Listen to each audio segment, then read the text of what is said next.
Tuhan, ajar kami bertahan di dalam pencobaan, tetap setia sampai pada akhirnya. Sebab Tuhan, Engkau adalah Allah yang memelihara. Terima kasih untuk siapa Engkau dalam diri kami. Sebelum Engkau berbuat sesuatu, kami sudah percaya Engkau memelihara. Tangan-Mu tidak berubah. Terima kasih Bapa. Terima kasih untuk kasih sayang-Mu. Terpujilah nama Yesus. Haleluya. Amin. Mari kita ambil Alkitab.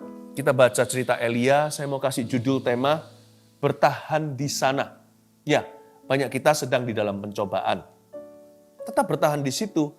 Sebab Tuhan tahu Anda berada di mana dalam hidup ini. Tuhan tidak pernah lupa. GPS Tuhan tidak pernah mati. Tuhan tahu lokasi. Persisnya Anda di kilometer berapa. Baik ada di antara kita yang sudah ada di bukit. Kita nggak mengalami sebuah pergumulan. Ada yang di lembah. Setiap domba Tuhan cinta. Nah, kita belajar dari Elia gimana Tuhan memelihara ya. Supaya kita tetap bertahan di sana. Ya, kita buka sama-sama 1 Raja-Raja 17 ayat 1 sampai 6. 6 ayat aja menjadi pembahasan saat teduh. Luar biasa, puji-pujian itu mendatangkan hadirat Tuhan. Pembacaan Alkitab membuat kita kokoh di dalam kebenaran. Pikiran kita jadi stabil karena firman Allah. 1 Raja-Raja 17 ayat 1 sampai 6. Elia di tepi sungai Kerit. Saya baca seluruh dulu. Lalu berkatalah Elia orang Tisbe dari Tisbe Gilead kepada Ahab, demi Tuhan yang hidup, Allah Israel yang kulayani, sesungguhnya tidak akan ada embun atau hujan pada tahun-tahun ini kecuali kalau kukatakan. Kemudian datanglah firman Tuhan kepadanya, pergilah dari sini, berjalanlah ke timur dan bersembunyilah di tepi sungai Kerit di sebelah timur sungai Yordan. Engkau dapat minum dari sungai itu dan burung-burung gagak telah kuperintahkan untuk memberi makan engkau di sana. Lalu ia pergi dan melakukan seperti firman Tuhan. Ia pergi dan diam di tepi sungai Kerit di sebelah timur sungai Yordan. Pada waktu pagi dan petang, burung-burung gagak membawa roti dan daging kepadanya dan ia minum dari sungai itu. Bertahan di sana. Tetap di situ. Ku ingin tetap di sini menikmati bait-Mu. Sekalipun kita nggak bisa ke gereja secara gedungnya, kita harus jaga hadirat Allah di rumah dan khususnya di hati kita. Tetap bertahan di sana itu, tetap bertahan pada poros kehendak Allah. Sekalipun kadang-kadang kita harus sengsara. Karena kita dilatih untuk panjang sabar, menunggu. Jangan pernah tergoda untuk jalan pintas. Karena jalan pintas itu seolah-olah roti curian yang manis sebentar di mulut, tapi nanti membuat kita sakit perut. Ya, kita lihat sekarang bagaimana Elia bertahan di masa-masa drought atau masa-masa paceklik hebat, termasuk Nabi ini pun tanpa kecuali, dia juga mengalami yang namanya kering kerontang selama 3,5 tahun. Lalu berkatalah Elia, orang Tisbe, dari Tisbe Gilead ayat pertama kepada Ahab, demi Tuhan yang hidup, Allah Israel yang kulayani, sesungguhnya tidak akan ada embun atau hujan pada tahun-tahun ini kecuali kalau kukatakan. Terjadi berbagai macam krisis alami, krisis ekonomi. Elia termasuk orang Israel yang mengalaminya. Tapi Elia punya satu kelebihan yang kita semua harus belajar dari dia. Dia punya firman. Itu dia. Orang yang punya firman selalu lebih berkuasa dari orang yang tidak memiliki firman. Yang paling kasihan hari-hari ini, ketika mengalami berbagai macam krisis, wabah, dan pukulan ekonomi adalah orang-orang yang tidak punya Tuhan.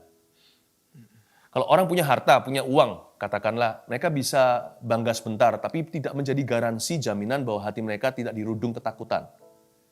Karena sekarang ini segala sesuatu serba tidak pasti. Tapi orang yang punya Tuhan, orang yang punya firman, itu yang paling berbahagia. Mereka itu dijaga perenungan siang dan malam. Apapun yang mereka perbuat, ada damai sejahtera.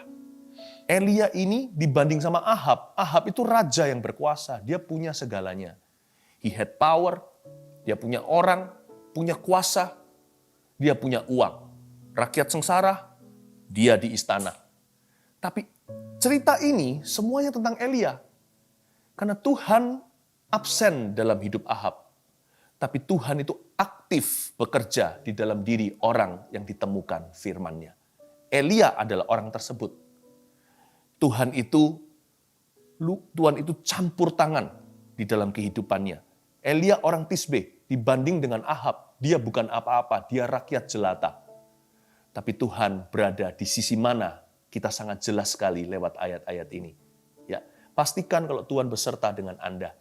Sebab kalau Tuhan beserta dengan Anda, siapakah lawan Anda? Adakah perkara yang tidak bisa ditanggulangi oleh Allah? Adakah sesuatu yang kita alami yang di luar kendalinya? Selama kita punya firman, kita aman. Ya, sekalipun segala sesuatu nggak pasti, siapa yang pegang firman dulu, dia yang pegang hari esok. Jadi tenang ya, tenang. Tetap bertahan. Bertahan pada firman. Nah, sekarang kita lihat di ayat 2, kemudian datanglah firman Tuhan kepadanya. Ayat 2 ini pendek sekali. Hanya itu bunyinya, kemudian datanglah firman Tuhan kepadanya. Kata kemudian berarti ada firman pertama, firman kedua, firman lanjutan. Ternyata firman Tuhan kalau diberikan pada kita dalam bentuk satu buku ini lengkap, Alkitab namanya, Kejadian sampai Wahyu. Tapi kan nggak semua sekaligus dari depan sampai belakang tiba-tiba jadi rema kita hari ini. Firman Tuhan yang diucapkan, bukan yang tertulis saja, yang ditaruh Roh Kudus menjadi suatu batu loncatan di dalam jiwa, itu nggak sekaligus nanti kita sakit mah. Kita nggak bisa mengerti kita nggak bisa mengalami seluruh isi Alkitab dalam sehari. Ya, meskipun Alkitab ini lengkap di tangan kita, Kejadian sampai Wahyu. Karena itu kalau ikut Yesus itu ada episodenya. Jangan putus, nanti kita bengong, nanti kita akan bengong saja di episode berikutnya, terputus di tengah. Kalau ikut Tuhan itu yang rajin. Ya, setiap minggu, setiap hari pasti ada firman-firman yang baru. Nah, kemudian datanglah firman Tuhan. Berarti firman Tuhan itu silih berganti datangnya. Nah, kita lihat kalau di ayat ini, firman Tuhan itu datang kepada Elia untuk kesekian kalinya. Jangan minta firman yang baru sebelum firman yang lama berlaku.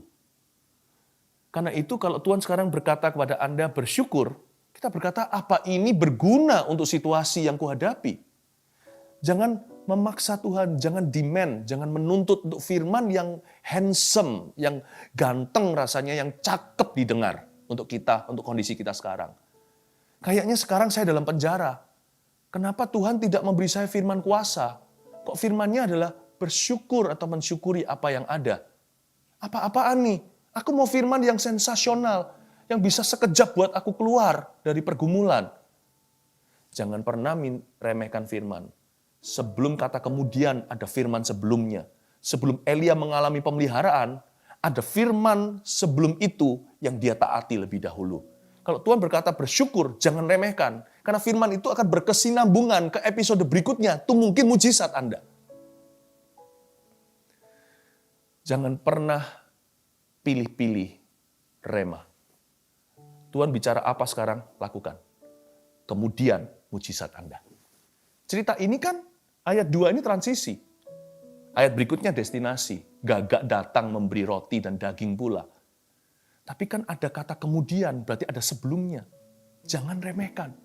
Ya, karena itu cara menerima firman itu begini, ada 3 langkah catat. Cara kita itu betul-betul memiliki firman itu begini. 1, menerimanya. Kalau Tuhan kasih firman itu terima. Apa adanya, jangan pilih-pilih seperti saya katakan tadi. Ya, jangan pilih kasih, firman yang ini mau, yang itu nggak mau. Kalau firman yang sifatnya perintah, kita nggak nafsu. Kita nggak selera. Tapi kalau firman yang sifatnya janji, kita mau. Jangan, apa adanya. Terima saja. Langkah ke-1 untuk memiliki firman, seperti Elia orang Tisbe Gilead itu. Tidak seperti Ahab yang empty firman, yang hampa hati. 1, menerima firman. 2, mengucapkannya. Rajin-rajinlah mengucapkannya. Jangan utarakan gosip melulu. Janganlah yang nggak berguna, yang tidak-tidak itu yang memenuhi lidah bibir kita. Yang negatif, yang menjatuhkan iman, yang mematahkan semangat orang lain, yang mengkamiri hati nurani.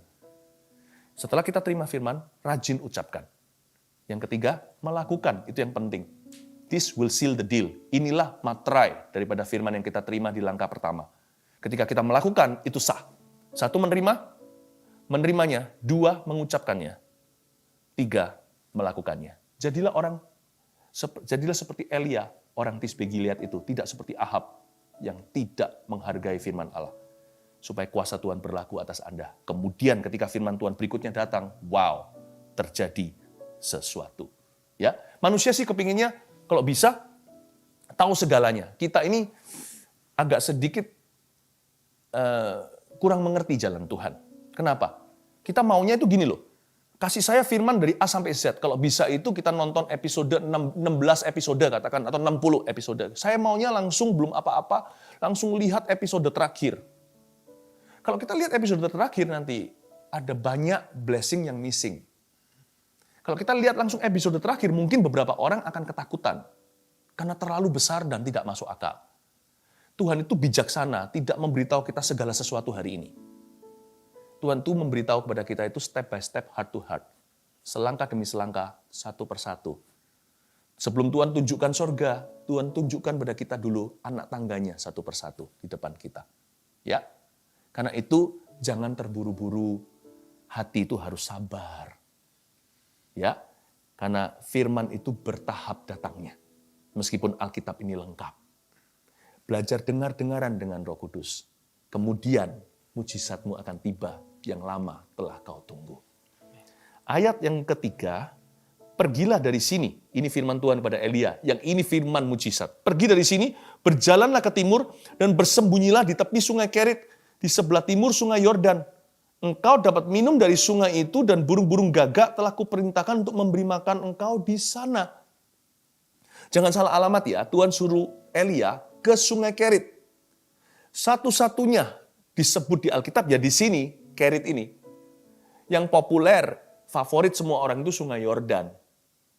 Bahkan Naaman pun mandi di situ untuk sembuh. Sungai Kerit ini, I've never heard of it. Sebelum Elia sesudah juga nggak disinggung lagi. Apa ini sungai Kerit? Lokasinya persisnya ada di sebelah timur sungai Yordan. Jadi dia tidak jauh, tidak terlalu jauh lokasinya dari sungai favorit orang Israel itu. Elia harus mencatat, dia disuruh ke mana? Dia disuruh ke sungai Kerit. Dan nanti aku akan memberi makan engkau di sana. Bertahan di sana. Setiap orang harus menemukan poros kehendak Allah. Di situasi seperti ini, poros kehendak Tuhan tidak tentu geografis. Sungai Keritmu, itu mungkin adalah hati bersyukur. Sungai Kerit beberapa orang itu berarti sabar menanti. Sungai Kerit beberapa orang lagi berarti belajar untuk menghargai perkara sederhana, tetap bekerja, sekalipun nggak sepenuh hati. Sekalipun merugi, tetap mengelola. Beberapa orang sungai Kerit itu berarti banyak berdoa. Bertahanlah di sana. Where is di sana? Di sana itu di mana? Di mana Allah menghendaki Anda. Di mana Tuhan perintahkan Anda untuk berada. Sebab di mana Tuhan perintahkan Anda, di situ ada persediaannya. Dan di situ ada urapannya, karena Allah kita adalah Bapa yang bertanggung jawab atas anak-anaknya.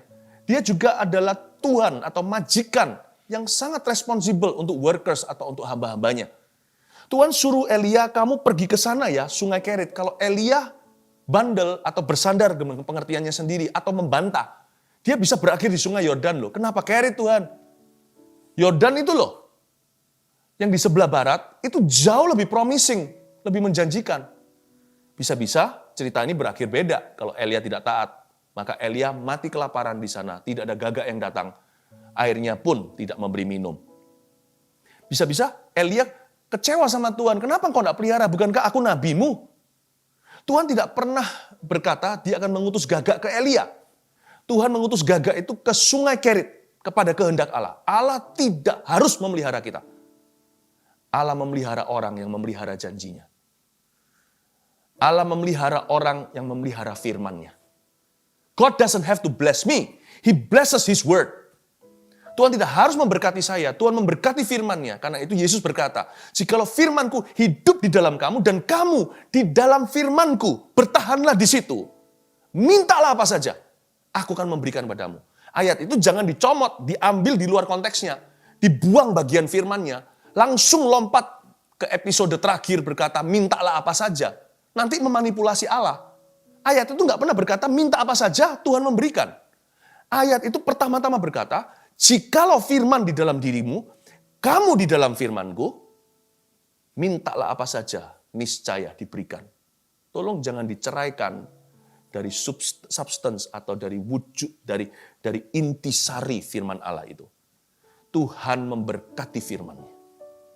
Dan kalau kita di dalam firman-Nya, berkat ke sana. Tuhan tidak memberkati Elia. Tuhan tidak memberkati Elia. Tuhan mengirim gagak itu pergi ke Elia karena Elia ditemukan di poros kehendaknya. Allah mengirim burung gagak itu ke sungai Kerit, bukan ke nabinya. Nabinya disuruh ke situ karena dia peka dengan kehendak Allah. Allah tidak mau dia kelaparan. Tuhan suruh dia pergi ke destinasi pilihan. Tuhan berkata, inilah poros kehendakku. Pergilah ke sungai Kerit itu. Kalau Tuhan suruh bersyukur, bersyukurlah. Di situ ada berkat. Tuhan suruh rajin bekerja, bekerjalah. Sekalipun seolah-olah sekarang makan hati, lihat kondisi ekonomi. Di situ ada persediaannya. Tuhan, bukan dari pekerjaanmu datang berkat itu, dari Allah sumbernya, tapi melalui pekerjaan Anda. Atau bahkan bisa juga tidak melalui pekerjaan Anda, Allah bisa mencurahkan berkat. Burung gagak itu tidak ada aturannya. Dia bukan merpati yang bisa dilatih. Heran Tuhan memberikan burung gagak. Kenapa? Karena burung gagak tersebut adalah binatang haram buat orang Yahudi.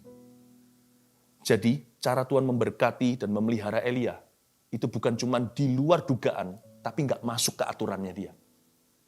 Siapa bilang Tuhan kalau mau membuat mujizat dan memelihara umatnya, dia harus dalam bahasa Jawanya, sungkem atau kulon nuwun dulu dengan manusia. Atau dia harus permisi, boleh nggak caraku begini? Jalanku lebih tinggi dari jalanmu. Tugasmu dan tugasku hanya peka dengan poros kehendak Allah. Kita nggak usah tanya-tanya sesuatu yang terlalu muluk-muluk. Apa kehendak Tuhan dalam situasi ini? Apa yang ada?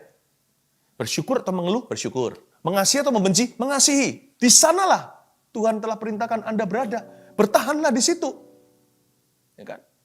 Sabar atau terburu-buru jalan pintas? Sabar. Rajin atau malas? Rajin. Firman atau malas baca Alkitab? Firman. Berdoa atau mainan? Berdoa. Gampang kan? Nggak usah yang muluk-muluk cari kehendak Tuhan yang kita nggak tahu. Yang tahu aja di depan mata. Kan pilihan multiple choice, A atau B, selalu pilih A. Rencana Allah, bukan rencanamu sendiri. Udah gitu aja. Bertahanlah di sana. Pasti sesuatu terjadi nanti. Di sana ini bukan geografis. Di sana ini kehendak Allah. Lalu ia pergi dan ia melakukan seperti firman Tuhan. Nah itu dia. Ia pergi dan diam di tepi sungai Kerit di sebelah timur sungai Yordan. Makanya roti ke situ. Terakhir ayat yang ke-6 pada waktu pagi dan petang. Pagi dan malam. Burung-burung gagak, binatang yang diharamkan ini, membawa roti dan daging kepadanya. Luar biasa loh. Di zaman itu roti dan daging sangat-sangat, kan nggak ada gandum, kan kelaparan, kan tidak ada hujan. Daging tuh banyak sapi udah mati, kecuali di istana. Udah nggak ada wagyu. Daging lokal aja tidak ketemu. Kalau saya baca ini supranatural banget, bukan hanya burung gagak itu yang bisa jalan. Burung gagak itu bukan hewan yang bisa kita atur. Itu hewan liar. Kok bisa membawa roti? Rotinya tentu bukan dalam bentuk gandum. Dari mana gandum di seluruh negeri nggak ada kok bisa ada roti? Dari mana daging nggak ada sapi? Itu ciptaan saya nggak tahu gimana caranya Tuhan membawa ke Elia. Ini perkara supranatural. Dan roti itu tentunya sudah dipanggang. Apa dikasih selai? Saya nggak ngerti. Apa dikasih meshes? Juga saya nggak tahu. Dan daging itu pasti sudah di-cook. Tidak mungkin dimakan mentah, bukan? Jadi ini supranatural. Saya tidak bisa menemukan rahasianya. Tapi ada sesuatu yang natural juga. Berkat Tuhan terdiri dari dua. Pemeliharaannya itu supranatural dan natural. Yang natural adalah ia minum dari sungai itu. Kita tahu minum sampai sungai itu kering, baru Elia pindah ke tempat lain. Tak lama setelah itu konfrontasi dengan Ahab dan nabi-nabinya. Nah, kalau kita lihat sekarang ini dia minum dari sungai itu. Jadi ada dua persediaan Allah jikalau kita bertahan di sana dalam poros kehendak Allah. Kategori pertama adalah pemeliharaan Allah, provision secara supranatural. Supernatural provision. Yang kedua adalah natural provision atau persediaannya yang alami. Kita harus punya dua-duanya. Tuhan tidak berkata sama Elia, aku juga akan bawakan aqua. Ya, Tuhan bilang, aqua ada di depanmu. Suling sendiri, mungkin pakai jubahnya itu. Sebelum nanti dipakai Elisa, jubahnya dipakai untuk bersihkan dari kerikil atau dari pasir. Dia juga harus ada tanggung jawab dari sisinya. Tuhan tidak sediakan air, Tuhan hanya sediakan makanan. Minuman, dia harus suling sendiri. Dia harus timba sendiri dari sungai itu. Dia harus bersihkan. Dia mungkin perlu naik ke atas hulunya. Agak sedikit ke atas dari sungai Kerit itu supaya lebih bersih daripada ke bawah semakin keruh. Jadi Elia juga harus pakai bijaksana. Harus pakai hikmat manusia. Karena itu Bapak Ibu Saudara hari-hari ini Tuhan akan menyediakan persediaan secara supranatural yang tidak ada rumusnya. Tapi Anda dan saya juga harus mengelola apa yang ada di depan kita. Suling sendiri, timba sendiri, pilih hulu bukan hilir. Bersihkan apa yang bisa, lakukan sesuai dengan hikmat yang Allah sudah berikan. Kasihan loh, orang kalau mau hidupnya melulu supranatural, nanti konyol. Padahal 5 roti 2 ikan sudah di depan. Tapi orang yang mau hidupnya semua serba natural, nggak percaya mujizat juga kasihan. Karena orang begitu nggak akan melihat campur tangan Tuhan. Dia akan mati konyol pula. Karena sebenarnya kalau dia meminta, Tuhan berikan. Kalau dia mencari, dia mendapat. Kalau dia ketuk pintu, pintu akan dibukakan. Atau bahkan kita bisa kolaborasi. Natural dengan yang supranatural. Bagaimana caranya? Kadang-kadang kalau kita melakukan sesuatu yang sifatnya alami, kita berdoa dulu. Minta urapan Kristus, minta restu. Sehingga sesuatu yang sifatnya biasa, menjadi ada kuasa supranatural di baliknya. Kita bisa melakukan perkara-perkara yang alami, dengan kuasa yang supra alami. Saya kasih contoh seperti hari ini, kita mau IG Live, saya bicara seperti ini kan hanya berbicara. Tapi kalau saya percaya ada urapan di balik saya, dan urapan langsung kepada Anda, hidup Anda bisa berubah, seseorang akan memperoleh mujizatnya. Talking is very natural. Tapi Tuhan juga bisa memakai perkataan kita untuk mengubah situasi kita. When God touches the natural, the supernatural power will flow. Kuasa supra alami itu akan mengalir. Jadi jangan pernah remehkan ya. Sebelum kita makan tetap kita berdoa bukan karena takut masuk neraka kalau kita nggak berdoa. Berdoalah supaya Tuhan memberkati makan minum kita. Sebelum kita bekerja kita berdoa. Sebelum kita melakukan segala sesuatu, biasakan untuk bergantung dengan kuasa Allah. Sekalipun itu perkara-perkara biasa kita lakukan sehari-hari. Ingat ya, bertahan di sana. Sebab perkara ajaib akan terjadi. Bertahan di situ sambil lihat sekelilingmu. Apa yang bisa Anda kelola.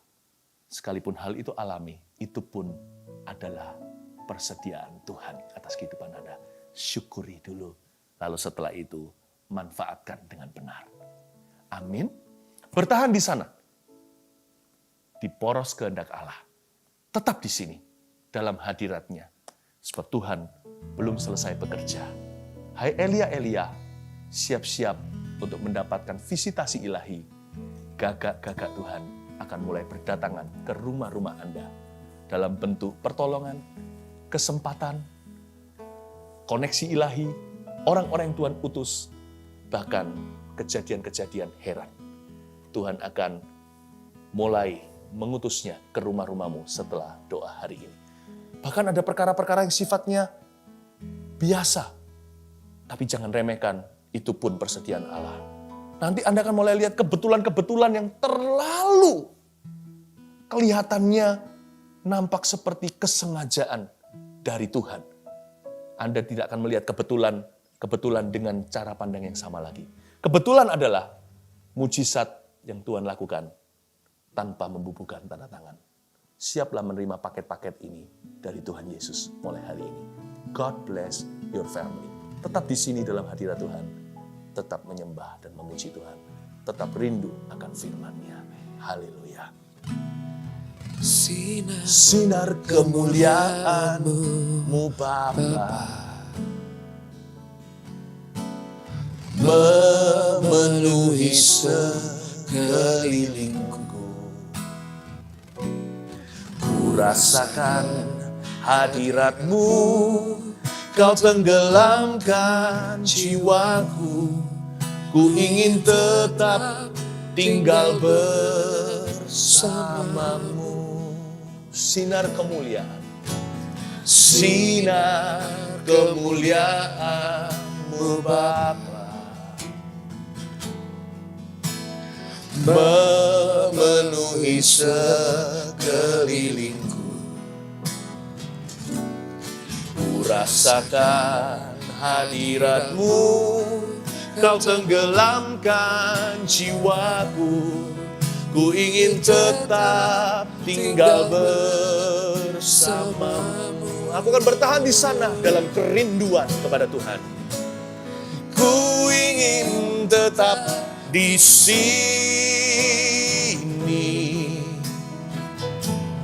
menikmati bait-Mu.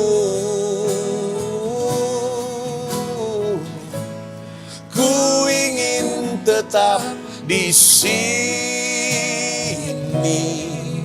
dan memandang indah wajah-Mu. Tetap di dalam hadirat Tuhan, bertahan di situ. Apapun yang terjadi, sinar kemuliaan-Mu Bapa memenuhi sekelilingku. Ku rasakan hadirat-Mu, Kau tenggelamkan jiwaku. Ku ingin tetap tinggal bersama-Mu. Sinar kemuliaan-Mu Yesus, sinar kemuliaan-Mu Yesus. Tetap tinggal di dalam firman-Nya, memenuhi sekelilingku. Ku rasakan hadirat-Mu, Kau tenggelamkan jiwaku. Ku ingin tetap tinggal bersama-Mu. Ku ingin tetap di sini. Ku ingin tetap di sini,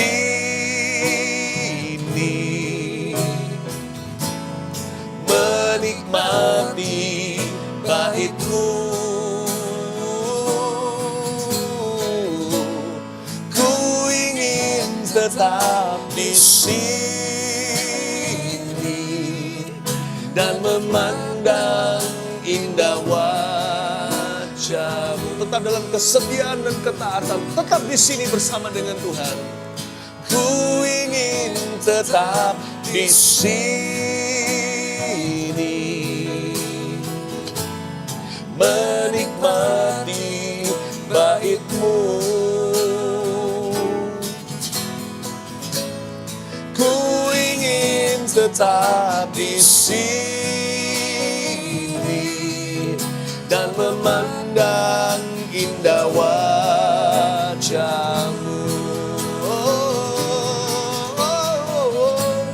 Ku ingin tetap di sini, haleluya, menikmati bait-Mu. Ku ingin tetap di sini dan memandang indah wajah-Mu. Angkat tangan kita, mari kita betul-betul merangkul janji-Nya. Ku ingin tetap di sini, menikmati bait-Mu. Ku ingin tetap di sini dan memandang indah wajah-Mu. Ku ingin tetap di sini, rangkul Tuhan. Ku ingin tetap di sini,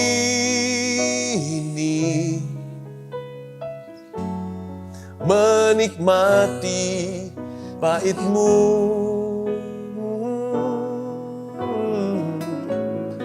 Ku ingin tetap di sini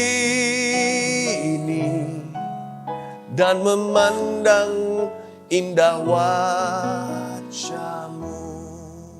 Ku ingin tetap di sini, Tuhan tidak jauh. Ku ingin tetap di sini,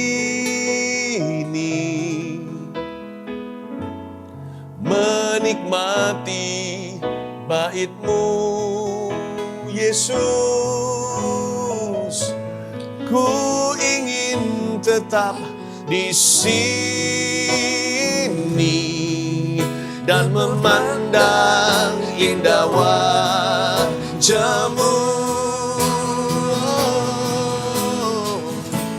Ku ingin tetap di sini, menikmati bait-Mu.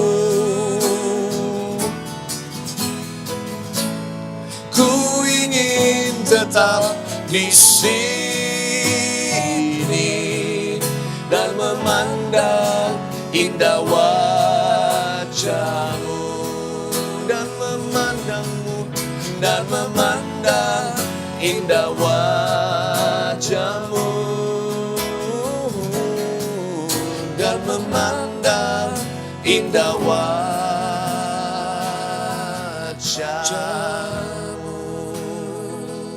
Tuhan, hamba berdoa untuk setiap keluarga dalam pergumulan. Hamba berdoa Engkau kirimkan malaikat-malaikatmu dalam bisnis pekerjaan mereka dan juga dalam kehidupan mereka sehari-hari, apa yang diperlukan, apa yang dibutuhkan, bahkan apa yang diinginkan oleh hati putra-putrimu. Tuhan, Engkau adalah Allah yang pemurah, baik hati.